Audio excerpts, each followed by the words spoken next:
Hello and welcome to the gossip of Indian dressing room. जी हाँ, बिल्कुल। आज हम बात करेंगे कल जो एक आर्टिकल छपा कि ड्रेसिंग रूम की जो बातें थी वो लीक हुई है भारतीय टीम की, और उसमें एक नए मिस्टर फिक्सिट यानी कि कप्तान की भी बात हुई है, जो सीनियर प्लेयर पोर्ट्रे कर रहा है कि भाई मुझे अब कप्तान बनना है। मैं आपको इस आर्टिकल के बारे में पूरा बताऊंगा और क्या कुछ बातें हुई है। क्या भारतीय ड्रेसिंग रूम में सब कुछ सही चल रहा है? जी बिल्कुल नहीं। भारतीय ड्रेसिंग रूम में सेम वो सिचुएशन आ गई है जो 2019 वर्ल्ड कप के बाद आई थी, जो 2021 में विराट कोहली से कप्तानी जब ली गई उसके बाद आई थी, और समय आ गया है।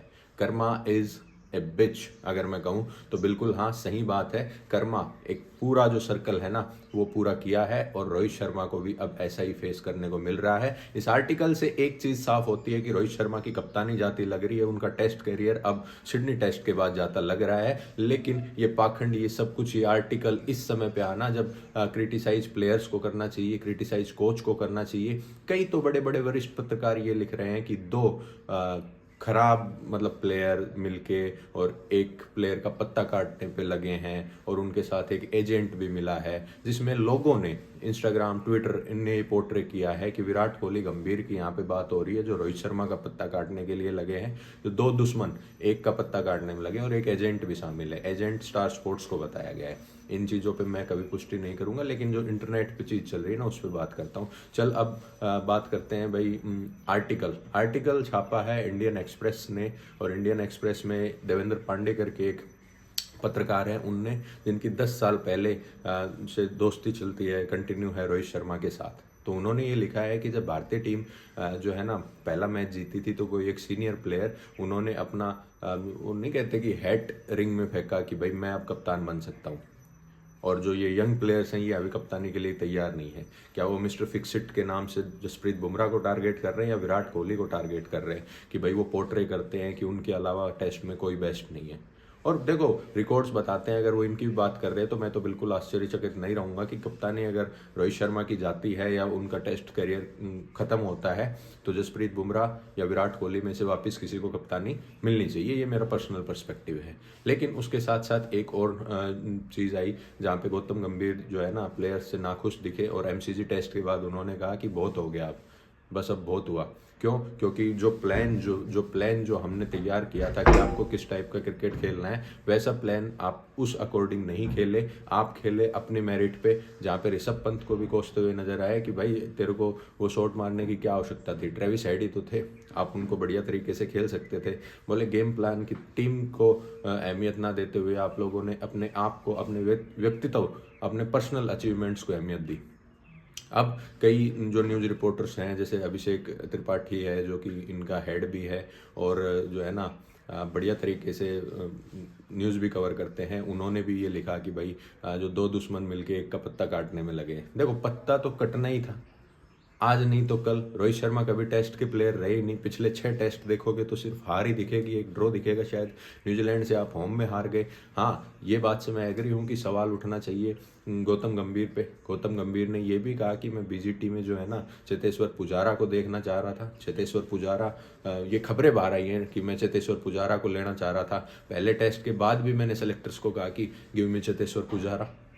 अब पहला टेस्ट तो जीते थे, उसके बाद भी इन्होंने फोर्स किया कि चेतेश्वर पुजारा। अब इन पे जर्नलिस्ट काउंटर कर रहे हैं। देखो, कहाँ एक टीम का हेड कोच और कहाँ जर्नलिस्ट है ना, ये लोग काउंटर कर रहे हैं कि भाई तो फिर हर्षित राणा किसके कहने पे आए, नवदीप सैनी किसके कहने पे आए।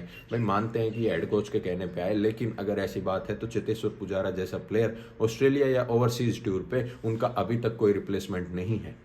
हाँ, टीम इंडिया ट्रांजिशन फेज से चल रही है, लेकिन जब WTC लाइन पे हो तो आपको थोड़ी ना थोड़ी जो है ना हेड कोच की माननी चाहिए। कई लोगों का ये भी कहना है कि टीम मीटिंग में जो प्लेइंग 11 डिसाइड हुई थी, मैदान पे जाके वो प्लेइंग 11 बदल बदल जाती है। एक न्यूज़ हाउस का ये भी कहना है। तो भारतीय टीम का वो दौर फिर से शुरू हो गया है जहाँ कैप्टनसी चेंज होनी है, जहाँ रोहित शर्मा का जो है ना क्रिकेटिंग कैरियर अब संकट में है। तो उसके बाद पीआर किसकी उठती है किसकी नहीं उठती, क्योंकि आजकल ट्विटर इंस्टा पे यही चलता है कि भाई पीआर ऑफ रोहित शर्मा, ठीक है, PR of Virat Kohli, hypocrisy, ये वो। कई लोगों का कहना है कि विराट कोहली न्यू ईयर की पार्टी अगर कर रहे हैं ना तो उनको सिडनी टेस्ट से पहले सैड होना चाहिए था कि हम एमसीजी में क्यों आ रहे, आप न्यू ईयर पार्टी क्यों कर रहे हैं। ये सब बेतुकी बातें जो है ना, ये सिर्फ और सिर्फ न्यूज़ चैनल्स और न्यूज़ हैंडल्स पे ही अच्छी लगती है, लेकिन ये रियलिटी लाइफ नहीं है। उनका भी परिवार है, वो भी इंजॉय करना चाहते हैं, और न्यू ईयर थी, आप सभी ने भी इंजॉय किया है। अब ये तो नहीं जो 2024 में जो गलत हुआ वो हम उस पर रोने बैठ जाएं। ठीक है, तो भाई टीम इंडिया का जो ड्रेसिंग रूम का हाल है ना 2019 वर्ल्ड कप के बाद जो हुआ था, अब बात ये आती है कि किस प्लेयर ने ये चीज़ें लीक की होंगी। क्या रविचंद्रन अश्विन जो है ना, रिटायरमेंट लेने के बाद उनके पिताजी ने जो कहा था कि ह्यूमिलेशन कब तक सहे, कहीं ना कहीं पिता का दिल तो देखो बहुत बड़ा होता है, और उनके साथ तो अगर बात साझा की गई होगी तो वो शायद कुछ होगी, लेकिन अश्विन ने उनको भी जो है ना दबा दिया।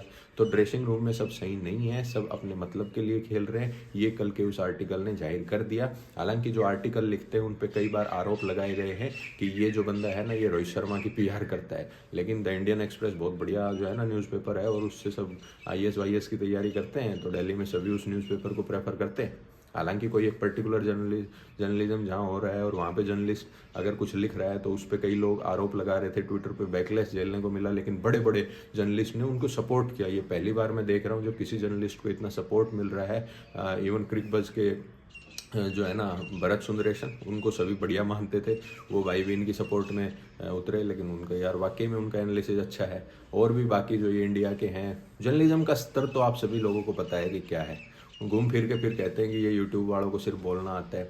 भाई हम तो टिप्पणी करते हैं जो चीज़ें घट रही हैं उस पर, ना हमें टीम के अंदर पता क्या हो रहा है, ना हमें बाहर पता। हम तो आप चीज़ बताओगे उसको हम लोगों तक पहुंचाएंगे। अब शायद लोगों तक आप नहीं पहुंचा पा रहे, इसलिए वो यूट्यूब पे आ रहे हैं हमें देखने। ठीक है, तो सभी को स्नेह, सभी को प्रेम, और नववर्ष की जो शुरुआत हुई है वो भारतीय टीम के लिए एक ज़बरदस्त और घटिया तरीके का आर्टिकल आया, जिसमें जो है ना सबकी बखियाँ उधेड़ दी गई। और बखियाँ ऐसी उधेड़ी कि अब SCG test, Sydney cricket ground पर जो टेस्ट होने वाला है ना, उस पर अगर कुछ असर पड़ता है तो ये भारतीय टीम के लिए बहुत ही जो है ना धक्का लगने वाली चीज़ होगी। क्योंकि WTC अगर आप ये टेस्ट हारे ना, तो आप बाकी परमुटेशन कम्बिनेशन भी नहीं लगा सकते कि ऑस्ट्रेलिया जाके श्रीलंका में हार जाए, फिर तो आप सीधे बाहर हो जाओगे WTC से। तो SCG का जो टेस्ट है वहाँ पे आपको स्ट्रॉन्ग पिलर की तरह खड़े रहना है। कई लोगों का ये भी कहना है कि भाई सिडनी का आप ब्लोकाथोन नहीं दिखाते, गिल की 91 रन नहीं दिखाते, पंत का गाबा का घमंड नहीं दिखाते, सिर्फ विराट कोहली 2014 में कैसे खेला, 18 में कैसे खेला वो दिखाते हो।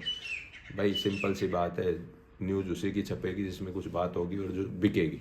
पैसे का खेल है। आप एक साइड तो बड़े खुश होते हो कि भाई IPL को जो है ना 45,000 करोड़ में इनके 5 साल के राइट्स बिके हैं, लेकिन दूसरी तरफ आप कहते हो कि सिर्फ कोहली कोहली दिखाते हैं। तो वो राइट्स इसीलिए गए हैं कि उनको पता है कि कोहली अगर दिखाएंगे तो इतने पैसे हम कमाएंगे। चलो कोई बात नहीं, वो तो मेरा पर्सनल पर्सपेक्टिव है। बाय बाय, टेक केयर, ध्यान रखिएगा। भारतीय टीम के dark days in dressing room and Indian cricket start हो चुके हैं। ये तब तक चलेंगे जब तक एक कंप्लीट ट्रांजिशन नहीं हो जाता। वो will be the next captain, next test captain of team India. मुझे लगता है विराट या जसप्रीत में से कोई होगा, मुझे लगता है। आप लोग भी कमेंट करके बता सकते हैं कि कौन होना चाहिए। कमेंट करें, do like, share and subscribe करें रखे भाई, बेल आइकन भी दबाएं। और इस साल हमारा 100K का टारगेट है। बाय बाय, टेक केयर, ध्यान रखिएगा, नमस्कार, खुश रहें, आबाद रहें, अहमदाबाद रहें, शोहरीदाबाद रहें, अपने माता पिता की इज्जत करते रहें।